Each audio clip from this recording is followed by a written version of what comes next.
Good morning students. પ્રકરણ 9 મૂળભૂત હકો, મૂળભૂત ફરજો અને રાજ્યનીતિના માર્ગદર્શક સિદ્ધાંતો.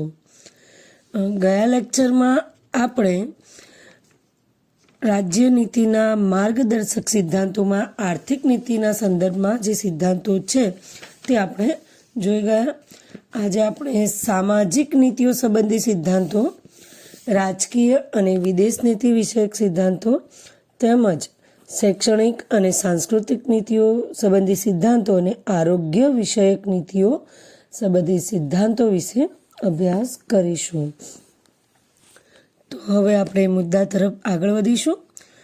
સામાજિક નીતિઓ સંબંધી સિદ્ધાંતો એટલે કે એવી નીતિઓનું ઘડતર કરવું, એવા કાયદા બનાવવું જેનાથી સમાજમાં અન્યાય, શોષણ ન થાય અને સમાજના લોકોને, જે નબળા લોકો છે તેમનું રક્ષણ પણ થઈ શકે. તો ચલો આગળ વધીએ. સામાજિક નીતિઓ સંબંધી સિદ્ધાંતો. અનુસૂચિત જાતિઓ, અનુસૂચિત જનજાતિઓ, વંચિત સમૂહો જેવા સમાજના નબળા વર્ગોના શૈક્ષણિક અને આર્થિક હિતોના ઉત્કર્ષ માટે રાજ્ય વિશેષ પ્રયાસો કાળજીપૂર્વક કરવાના રહેશે. એટલે આપણા સમાજમાં જે અનુસૂચિત જાતિઓ, જનજાતિઓ છે તેમજ વંચિત સમૂહો, જે સમાજના નબળા વર્ગો કહેવાય છે, એ નબળા વર્ગોનું શૈક્ષણિક રીતે અને આર્થિક રીતે તેમનું હિત સધાય, એટલે કે શૈક્ષણિક અને આર્થિક હિતોના તેમના ઉત્કર્ષ માટે રાજ્ય વિશેષ પ્રયાસો, પ્રયત્નો એટલે કાળજીપૂર્વક એમને કરવાના રહેશે. શા માટે? તો કે જેથી સામાજિક અન્યાય, શોષણ સામે તેમનું રક્ષણ કરશે. એટલે કે એવા કાળજીપૂર્વક એ લોકો પ્રયાસો કરશે અને એ પ્રયાસો દ્વારા જે લોકો છે કે અનુસૂચિત જાતિઓ છે, અનુસૂચિત જનજાતિઓ તેમજ વંચિત સમૂહ, આવા જે સમાજના નબળા વર્ગો છે એમની સાથે થતા અન્યાય અને શોષણ સામે તેમનું રક્ષણ રાજ્ય કરશે. ભારતમાં રહેતા તમામ નાગરિકોને માટે સમાન દીવાની કાયદો ઘડવા, ન્યાય વ્યવસ્થાનું સંચાલન કરીને સૌને ન્યાય મળી રહે એ રીતે રાજ્ય પ્રયત્ન કરશે. એટલે ભારતના તમામ નાગરિકોને માટે યુનિફોર્મ સિવિલ કોડ એટલે કે દીવાની કાયદો ઘડવાનો કાયદો ઘડશે અને ન્યાય વ્યવસ્થાનું સંચાલન કરીને સૌને ન્યાય મળી રહે એ રીતે રાજ્ય પ્રયત્ન કરશે. તો હવે જોઈએ કે દીવાની કાયદો એટલે શું, કે યુનિફોર્મ સિવિલ કોડ એટલે શું. તો ભાઈ ભારતમાં નાગરિકોને જે નાગરિકોની માટે વ્યક્તિગત કાયદો ઘડવાની અને લાગુ કરવાની જે દરખાસ્ત છે એને આપણે યુનિફોર્મ સિવિલ કોડ કહી શકાય. એટલે કે નાગરિકોના માટે વ્યક્તિગત કાયદો ઘડવો અને એ કાયદો એમને લાગુ કરવાની જે દરખાસ્ત છે તે, તેમજ જે આ તમામ નાગરિકો છે એ નાગરિકોને પણ તમામ ધર્મને ધ્યાનમાં લઈને ભેદભાવ રાખ્યા વગર એમના માટે યોગ્ય કાયદા ઘડવા અને તેમને લાગુ પાડવાની દરખાસ્તની વાત અહીં છે. તો એ ઉપરાંત બી લગ્ન વિચ્છેદ એટલે કે છૂટાછેડા, ભરણ પોષણ એટલે કે સમજો કે લગ્ન થયા બાદ કે જૂના જમાનામાં આપણે જોઈએ છીએ કે સ્ત્રીઓ શિક્ષણની બાબતમાં બહુ પાછળ હતી, કે નોકરી ધંધાની વાત કરીએ, રોજગારની વાત કરીએ તેમાં સ્ત્રીઓનો ફાળો નહિવત હતો. હવે જ્યારે લગ્ન વિચ્છેદ થાય છે તો જે આર્થિક રીતે ઘરને પહોંચી વળવાની જે જવાબદારી હોય છે, તો આર્થિક રીતે તો પુરુષ જ સક્ષમ હોય છે, પરંતુ જો છૂટાછેડા થાય છે, લગ્ન વિચ્છેદ થાય છે, તો એ સ્ત્રી એ પોતાનું જીવન ગુજરાન કેવી રીતે ચલાવે? તો એ માટે ભરણ પોષણ એટલે કે જે પણ પુરુષ કોઈ પણ સ્ત્રીને છૂટાછેડા આપે છે, લગ્ન વિચ્છેદ થાય છે, તો પણ એ પુરુષ તેને આજીવન ભરણ પોષણ એટલે કે એને જીવન જરૂરી જેટલી આર્થિક સહાય છે જે કાયદા મુજબ થાય છે એને કરવી જ પડે છે. તો ભરણ પોષણ તેમજ સગીરો, દત્તક વિધાન અને વસિયત વગેરેમાં પણ એક સરખો દીવાની કાયદો ઘડીને સામાજિક ન્યાયની દિશામાં સરકાર પગલાં ભરશે. સગીરો એટલે કે અપુખ્ત એટલે કે કાચી ઉંમરના, એટલે અપુખ્ત લોકો માટે જે કાયદા ઘડવા યોગ્ય હોય તે દત્તક વિધાન, દત્તક લેવી, સંતાનને દત્તક લેવાની જે વિધિ છે તેની વાત છે. વસિયતને લઈને કે માતા પિતાના જે વારસામાં જે કંઈ બી મિલકત છે ને એની જે વસિયત છે એને લઈને પણ કેટલાક કાયદાઓ સરકાર એટલે કે રાજ્ય ઘડશે. તો ત્યાં એક સરખો દીવાની કાયદો ઘડીને સામાજિક ન્યાયની દિશામાં સરકાર પગલાં ભરશે, જેના લીધે સમાજમાં જે સમસ્યાઓ ઉત્પન્ન થાય છે એનું નિરાકરણ લાવી શકાય. જેમ કે લગ્ન વિચ્છેદ છે, ભરણ પોષણ છે, તો આ બધી જ સમસ્યાઓ સામાજિક સમસ્યાઓ છે. સગીરોને લઈને, દત્તક વિધાનને લઈને, સંતાનોને લઈને તેમજ વસિયતની વાત છે, તો આ બધી જ સામાજિક સમસ્યાઓને લઈને સરકાર એક સરખો દીવાની કાયદો ઘડશે અને સામાજિક ન્યાયની દિશામાં સરકાર પગલાં ભરશે. હવે રાજ્યમાં સૌ નાગરિકોને કામ કરવાનો હક પ્રાપ્ત થાય. વૃદ્ધાવસ્થા, માંદગી, અમંગલ પ્રસંગ, વિના વાકે વેઠવી પડતી તંગીના અન્ય પ્રસંગે શિક્ષણ અને જાહેર સહાય પ્રાપ્ત થાય તે માટે અસરકારક જોગવાઈ કરશે. એટલે કે રાજ્યમાં જે સૌ નાગરિકો છે એમને કામ કરવાનો હક પ્રાપ્ત થાય, દરેક જગ્યાએ એમને કામ મળી રહે, કોઈ પણ ભેદભાવ વગર એ જો યોગ્ય છે, એનામાં લાયકાત છે, સક્ષમ છે, સમર્થ છે, તો એને કોઈ પણ જગ્યાએ મનગમતી જગ્યાએ એને કામ કરવાનો અધિકાર મળે છે, જો એ કામને લાયક છે, લાયકાત ધરાવે છે તો. વૃદ્ધાવસ્થા, માંદગી, અમંગલ કોઈ એવા પ્રસંગો બની જાય છે અને વિના વાકે વેઠવી પડતી તંગીના અન્ય પ્રસંગે પણ શિક્ષણ અને જાહેર સહાય પ્રાપ્ત થાય તે માટે પણ અસરકારક જોગવાઈઓ રાજ્ય કરશે. તો અહીંયા આ જે સિદ્ધાંતો છે, સામાજિક નીતિઓને સંબંધિત જે સિદ્ધાંતો છે એનો ઉદ્દેશ છે કે સમાજમાં રહેતા દરેક નાગરિકનું જીવન ધોરણ ઊંચું આવે, તેમને ન્યાય મળે અને એમનું શોષણ થતું અટકે અને એમને રક્ષણ મળે. તો એ માટે રાજ્યને એવા કેટલાય કાયદાઓ એટલે કે કેટલીક નીતિઓ સંબંધી અહીં સિદ્ધાંતો રજૂ કરવામાં આવ્યા છે, જેના પર સરકાર અમલ કરીને યોગ્ય કાયદા ઘડી પણ શકે છે. રાજકીય અને વિદેશ નીતિ વિષયક સિદ્ધાંતો. તો રાજ્ય એમાં છે કે રાજ્ય ગ્રામ પંચાયતોની સ્થાપના કરવા માટે જરૂરી પગલાં ભરશે. તેઓ સ્વરાજના એકમ તરીકે કાર્ય કરી શકે તે માટે તેમને જરૂરી સત્તા અને અધિકારો અને આર્થિક સહાય આપશે. તો રાજ્ય વિષયક નીતિની વાત કરીએ તો રાજ્યમાં વિવિધ જગ્યાએ, વિવિધ ગામોમાં જરૂર પડે ત્યાં ગ્રામ પંચાયતોની સ્થાપના કરવા માટે જરૂરી પગલાં ભરશે. આપણે જોયું છે કે રાજ્યનીતિના જે માર્ગદર્શક સિદ્ધાંતો છે આપણે અગાઉ પણ સમજ્યા છીએ કે એમાં તમને માર્ગદર્શન કરવામાં આવ્યું છે સરકારને કે આ બાબતોને લઈને તેઓ કાયદાઓ ઘડશે અને તેને અમલમાં પણ મૂકશે. તો આમાં એવું છે કે રાજ્યનીતિના જે માર્ગદર્શક સિદ્ધાંતો છે એમાં અમુક અંશે જે સિદ્ધાંતો છે એને અમલમાં મૂકવામાં આવ્યા છે અને અમુક હજી મૂકી શકાયા નથી. તો અહીંયા જે વાત કરીએ છીએ કે ગ્રામ પંચાયતોની સ્થાપના કરવા માટે જરૂરી પગલાં ભરશે, તો આપણે જાણીએ છીએ કે એ બધી જોગવાઈઓ થઈ ચૂકી છે અને ઘણી એવી બાબતો છે જેના પર હજી પણ અમલ કરી શકાયો નથી. તો રાજ્ય ગ્રામ પંચાયતોની સ્થાપના કરવા માટે જરૂરી પગલાં ભરશે. તેઓ સ્વરાજના એકમ તરીકે એટલે કે સ્થાનિક સ્વરાજ્યોની જે સંસ્થાઓ છે એટલે કે સ્વરાજ્યના એકમ તરીકે કાર્ય કરી શકે તે માટે એટલે કે ગ્રામ પંચાયતો કાર્ય કરી શકે તે માટે જરૂરી સત્તાઓ આપશે, અધિકારો આપશે અને આર્થિક સહાય પણ રાજ્ય આ સંસ્થાઓને આપશે. જે સ્થાનિક સ્વરાજ્યની સંસ્થાઓ છે તો એ સ્વરાજ્યના જે એકમો છે એ લોકોને પોતાના કાર્ય કરવા માટે જરૂરી સત્તા, અધિકારો અને આર્થિક સહાય પણ આપશે. રાજ્ય સેવાઓમાં ન્યાયતંત્રને કારોબારીથી અલગ અને સ્વતંત્ર કરવા પગલાં ભરશે, જેથી ન્યાયાધીશો નિષ્પક્ષ, નિડર અને નિર્ભીક રીતે ન્યાય ચૂકવી શકે. એ પણ અહીં આપણે અમલમાં મુકાયેલું આપણે જોઈ શકીએ છીએ કે ન્યાયતંત્ર આપણું છે સંપૂર્ણ રીતે સ્વતંત્ર છે, નિષ્પક્ષ છે, કારણ કે કારોબારીથી લઈને કારોબારીથી અલગ અને સ્વતંત્ર કરવામાં આવે તો જ ન્યાયતંત્ર એટલે કે ન્યાયાધીશો જે છે એ નિષ્પક્ષ અને નિડર બનીને નિર્ભીક રીતે ન્યાય કરી શકે છે. કારણ કે કારોબારીમાં આપણે જોઈએ છીએ તો અન્ય અધિકારીઓ છે જે કાર્યરત છે.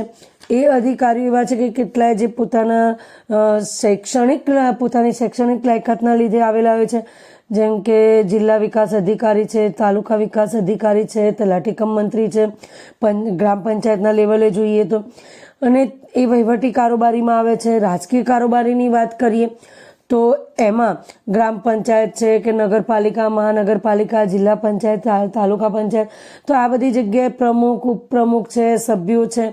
તો કારોબારીથી ન્યાયતંત્રને બિલકુલ સ્વતંત્ર રાખવામાં આવે છે, જેના કારણે કોઈ પણ પ્રકારના પ્રેશર વગર નિષ્પક્ષ રીતે નિડર બની નિર્ભીક રીતે ન્યાય કરી શકે, એટલે કે ન્યાયતંત્ર દ્વારા નિષ્પક્ષ ન્યાય મળી શકે. માટે રાજ્ય સેવાઓમાં ન્યાયતંત્રને કારોબારીથી અલગ અને સ્વતંત્ર રાખવામાં આવે છે. તો અહીં એ સિદ્ધાંત પણ અહીં રજૂ કરવામાં આવ્યો છે કે રાજ્ય સેવાઓમાં ન્યાયતંત્રને કારોબારીથી અલગ અને સ્વતંત્ર કરવા પગલાં ભરે, જેના કારણે ન્યાયાધીશો નિષ્પક્ષ, નિડર અને નિર્ભીક રીતે ન્યાય ચૂકવી શકે. હવે છે અહીંયા વાત થઈ કે રાજકીય વાત આવી તો કે ભાઈ ગ્રામ પંચાયતોની વાત આવી, ત્યારબાદ ન્યાયતંત્રની વાત આવી કે કારોબારીથી સ્વતંત્ર રાખવા પગલાં ભરે. હવે વિદેશ નીતિ વિષયક સિદ્ધાંત છે તો આંતરરાષ્ટ્રીયની વાત આવે, આંતરરાષ્ટ્રીય શાંતિ સલામતીની વાત આવે જ.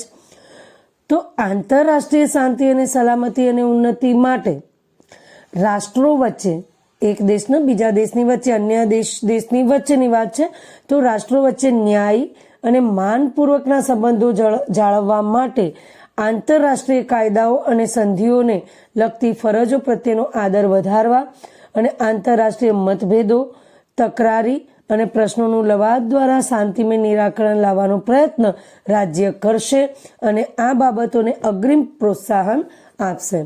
એટલે કે આંતરરાષ્ટ્રીય શાંતિ અને સલામતી અને ઉન્નતિ માટે, એટલે કે સમગ્ર વિશ્વમાં જે કંઈ બી દેશ પોતાનો દેશ છે કે આપણે જે કે બી અન્ય દેશ સાથે જે આપણા સંબંધો છે, તો એ સંબંધોને વિકસાવવા માટે અને એ સંબંધોના વચ્ચે જે કે દેશ અને અન્ય દેશના વચ્ચે ન્યાયી એટલે કે ન્યાયપૂર્વક અને માનપૂર્વક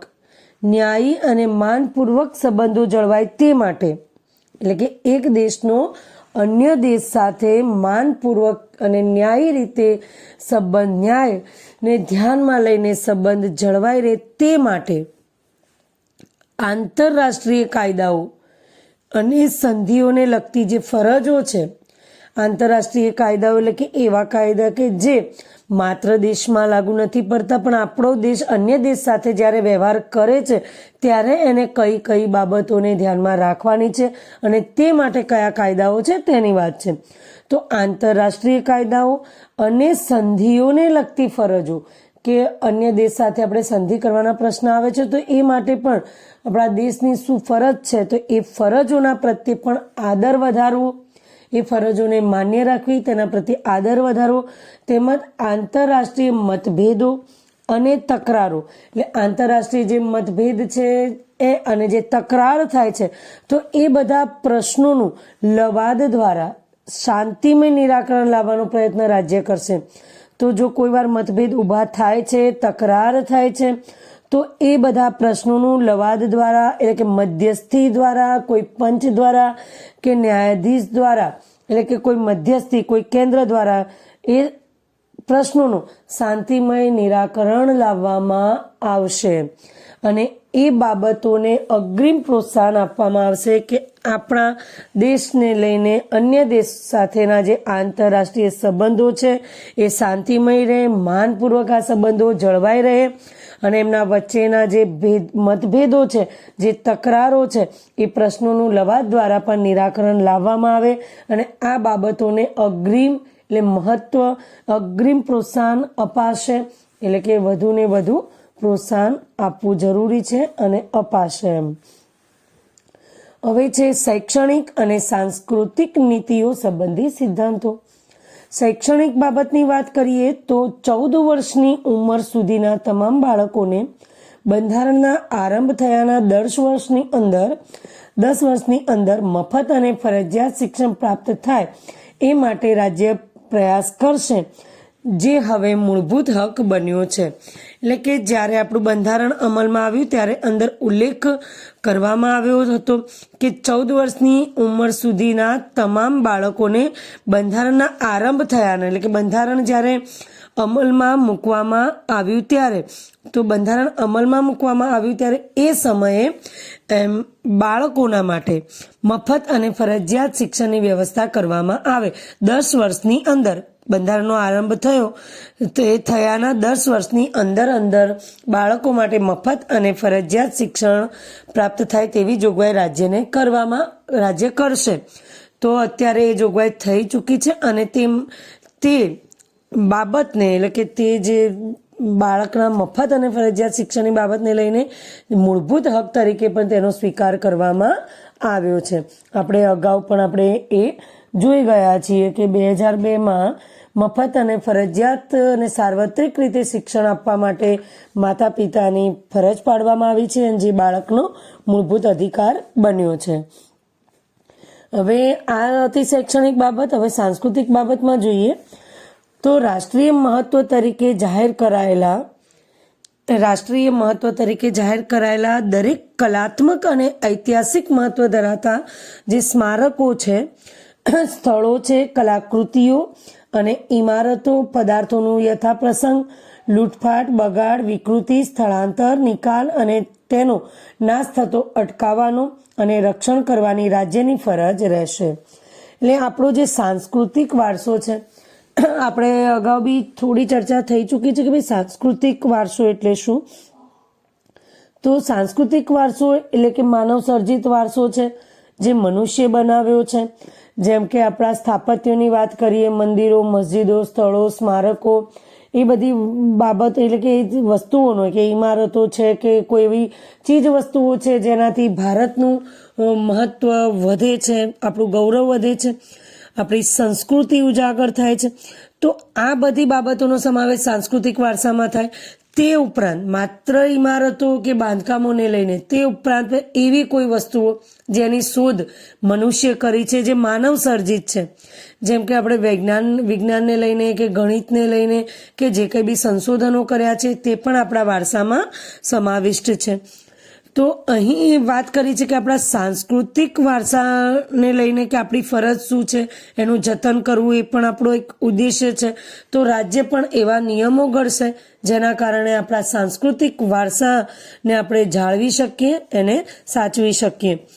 તો રાષ્ટ્રીય મહત્વ તરીકે જાહેર કરાયેલા, જેનું રાષ્ટ્રીય મહત્વ છે, રાષ્ટ્રીય ગૌરવ છે, તો એ જાહેર કરાયેલા દરેક કલાત્મક અને ઐતિહાસિક મહત્વ ધરાવતા જે સ્મારકો છે, તે ઉપરાંત વિવિધ સ્થળો છે, કલાકૃતિઓ છે, ઇમારતો છે, વિવિધ ચીજ વસ્તુઓ છે, તો આવી ચીજ વસ્તુઓની જાળવણી કરશે કે તેમને લઈને કોઈ બગાડ થાય છે, લૂંટફાટ થાય છે કે વિકૃતિ, એ વસ્તુઓને લઈને, ઇમારતોને લઈને કોઈ વિકૃતિ એને કરવામાં આવે છે કે એને નુકસાન પહોંચાડવામાં આવે છે, સ્થળાંતર થાય છે કે નિકાલ કે તેનો નાશ થતો હોય તો તેને અટકાવવા માટે અને તેના રક્ષણ કરવાની રાજ્યની ફરજ રહેશે.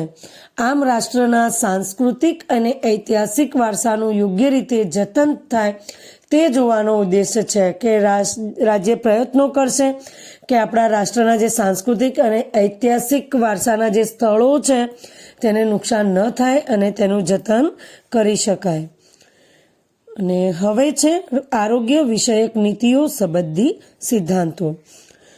તો લોકોનું આરોગ્ય અને પોષણનું સ્તર સુધરે એ માટે રાજ્ય પ્રયાસ કરે તથા જાહેર આરોગ્ય અને જનસુખાકારી વધારવાને માટેના પગલાંને રાજ્ય પોતાની પ્રાથમિક ફરજોમાં ગણશે. એટલે કે લોકોનું આરોગ્ય સચવાય, પોષણનું સ્તર વધે, એ માટે રાજ્ય પ્રયત્નો કરશે કે દરેક, એટલે કે આપણો જે દેશ છે, દેશમાં વસતા જે નાગરિક છે, એ પ્રજા, તો એમનું આરોગ્ય સચવાય, એ પ્રથમ ફરજ આવે છે કે આપણી પ્રાથમિક જરૂરિયાતોની વાત કરીએ તો આપણે ખોરાક, રહેઠાણ અને કપડાની વાત છે. એના પછીની વાત કરીએ છીએ તો શિક્ષણ અને આરોગ્ય. આ પણ આપણી પ્રાથમિક જરૂરિયાત થઈ ગઈ છે. પહેલાં આપણી પ્રાથમિક જરૂરિયાતોમાં 3 બાબતોનો સમાવેશ થતો હતો: ખોરાક, રહેઠાણ અને કપડાં. હવે શિક્ષણ અને આરોગ્યને પણ પ્રાથમિક જરૂરિયાતમાં લીધા છે કે દરેક વ્યક્તિની પ્રાથમિક જરૂરિયાત છે. તો આરોગ્ય પણ પ્રથમ છે.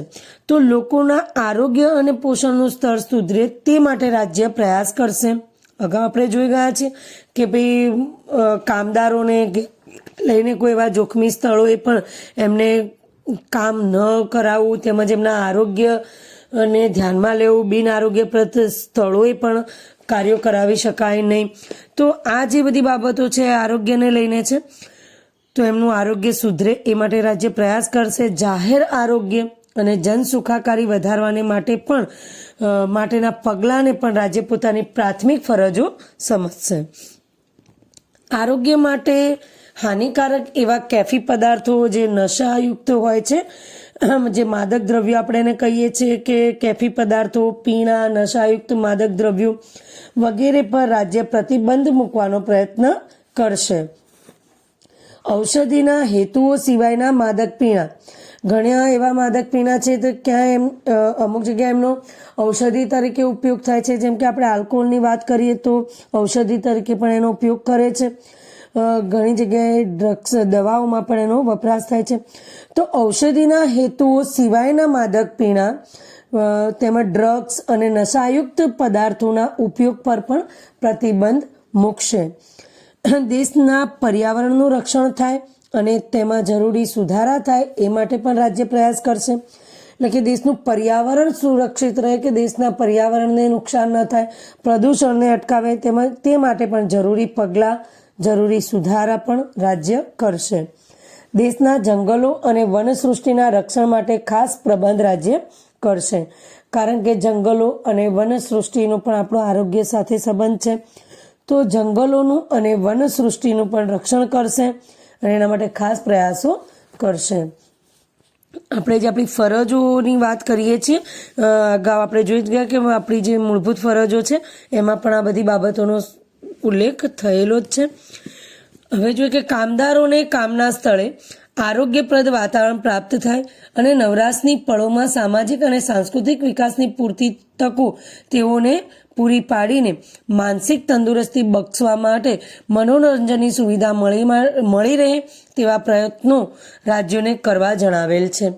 તો અહીં જણાવ્યું છે કે કામદારોને જે કામના સ્થળો છે એ સ્થળોએ પણ આરોગ્યપ્રદ વાતાવરણ પ્રાપ્ત થાય તેમને, અને એમની જે નવરાશની પળો છે તો એ નવરાશની પળોમાં સામાજિક અને સાંસ્કૃતિક વિકાસની પૂરતી તકો તેઓને પૂરી પાડીને માનસિક તંદુરસ્તી બક્ષવા માટે, એ માનસિક રીતે પણ તેઓ તંદુરસ્ત રહે, તેમના મનોરંજનની સુવિધાના પ્રયત્નો પણ રાજ્ય કરશે.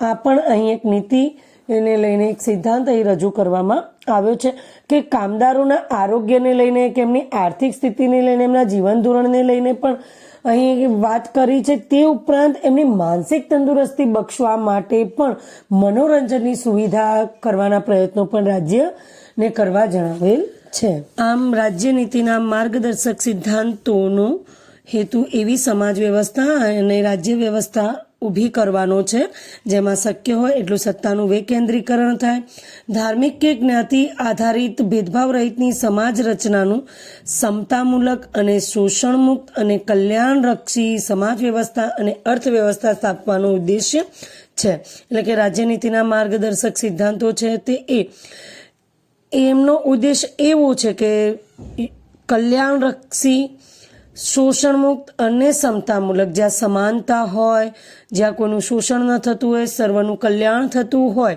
અને કોઈ પણ ધર્મ અને જ્ઞાતિના ભેદભાવ વિના સમાજ વ્યવસ્થા અને અર્થવ્યવસ્થા સ્થાપવાનો એમનો ઉદ્દેશ્ય છે.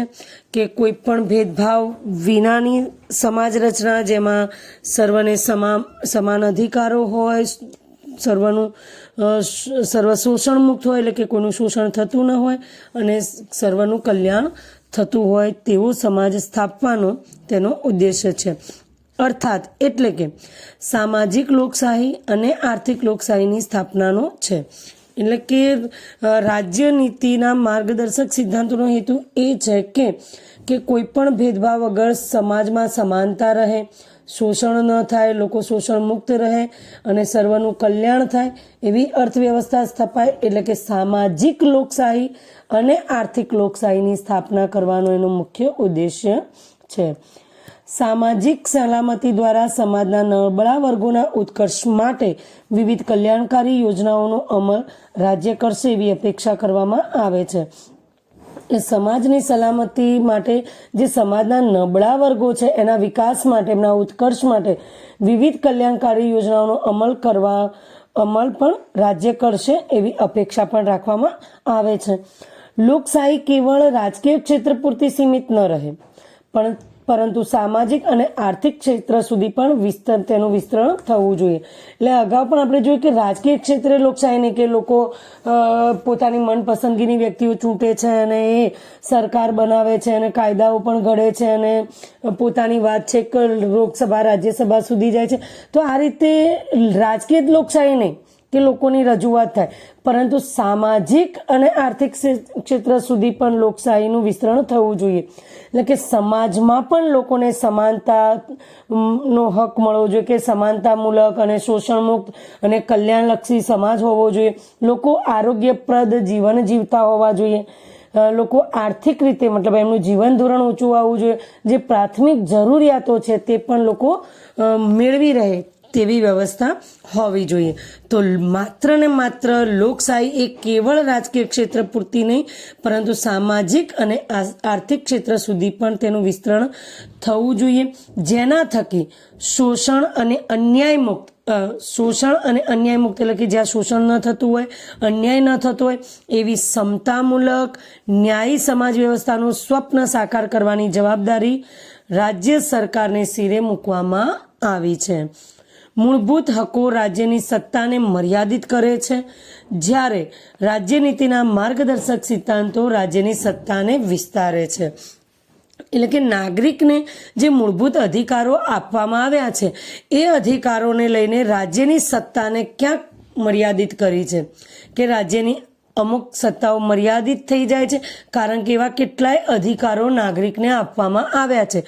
પરંતુ રાજ્યનીતિના માર્ગદર્શક સિદ્ધાંતો દ્વારા એ સિદ્ધાંતોની રજૂઆત કરીને રાજ્યની કેટલીક સત્તાઓમાં વિસ્તાર કર્યો છે. એટલે કે રાજ્યની સત્તાને વિસ્તારે છે. કોને? રાજ્યનીતિના માર્ગદર્શક સિદ્ધાંતોએ. તો મૂળભૂત હકો રાજકીય લોકશાહી સ્થાપે છે, જ્યારે સિદ્ધાંતો સામાજિક આર્થિક લોકશાહી સ્થાપવાનું ધ્યેય ધરાવે છે. એટલે કે આપણા જે મૂળભૂત અધિકારો છે એ અધિકારો જોઈએ તો દરેક નાગરિકને રાજકીય લોકશાહી સ્થાપવા માટેના અધિકારો મળ્યા છે.